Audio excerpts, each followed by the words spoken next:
Hi and welcome to the Canceled News. I'm Adam Yenser, and as you can see, I pulled a Pelosi and snuck out and got my hair did. Please be sure to like and subscribe, because here's the thing. As a conservative comedian, my dream is to be demonetized by YouTube. That way I can complain about censorship like other conservative comedians. But here's the thing. In order for that to happen, I first have to get 1,000 subscribers so I can monetize my channel so that YouTube can then demonetize me.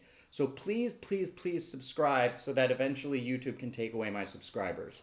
Now, this is my first show in February, so I want to start by wishing everyone a happy Black History Month.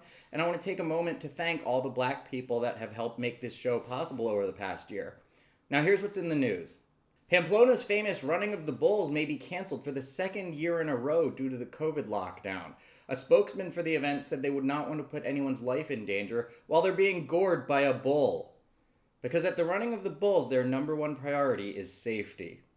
John Weaver, the founder of the anti-Trump Republican group The Lincoln Project, has been accused of sexual harassment by 21 men. Apparently he was sending them pictures of his Lincoln log. And much like Abraham Lincoln, it turns out he was secretly gay. Country star Morgan Wallen was caught on tape shouting the N-word at his neighbors after a drunken night out. Man, it's always the ones you least suspect.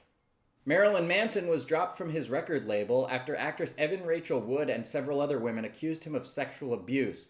Man, it's always the ones you least suspect.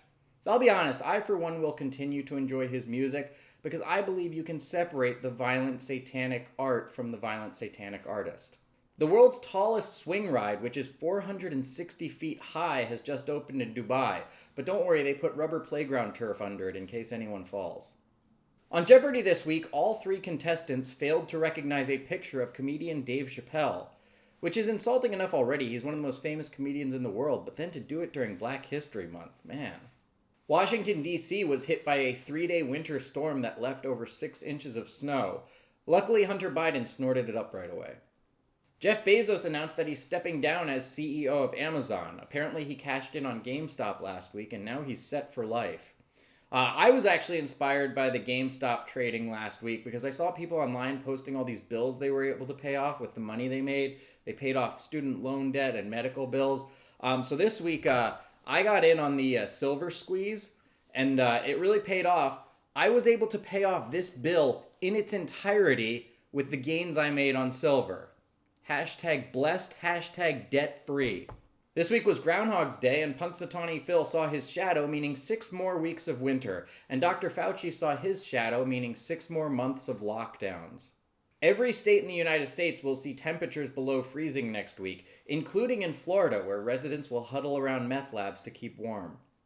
A musician is trying to locate a $22,000 flute that he accidentally left on a train in Chicago. Now, the man had to resort to taking public transportation after he blew 20 grand on a flute. Somewhere there's a homeless vagrant smoking the world's most expensive bong. The Georgia Secretary of State is investigating whether pro-Trump lawyer Lynn Wood may have voted illegally. He apparently may have sent in a ballot addressed to a different Wood. A new study found that young adults are the biggest spreaders of COVID in the U.S. Now, scientists think that the elderly spread it at a lower rate because it is very difficult to spread the virus if it's already killed you. An 81-person French orgy was broken up for violating COVID restrictions. Now, an orgy is one of the few places where you'll ever see a Frenchman give the tip.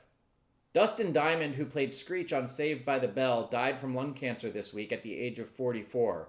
His former castmate Elizabeth Berkley was reportedly so upset that she started abusing caffeine pills again. We wish her the best. Hopefully she'll put this addiction behind her. Amsterdam plans to move its famous red light district out of the city center due to bad behavior from tourists. Locals are tired of drunken, obnoxious tourists ruining the quaint Dutch tradition of prostitution. Another SpaceX Mars rocket prototype crashed and exploded on Tuesday. In fact, the only thing that crashed harder this week was GameStop. Oh shit, you know what? Silver is crashing now too. I gotta go see if Starbucks will let me return a slightly used oatmeal.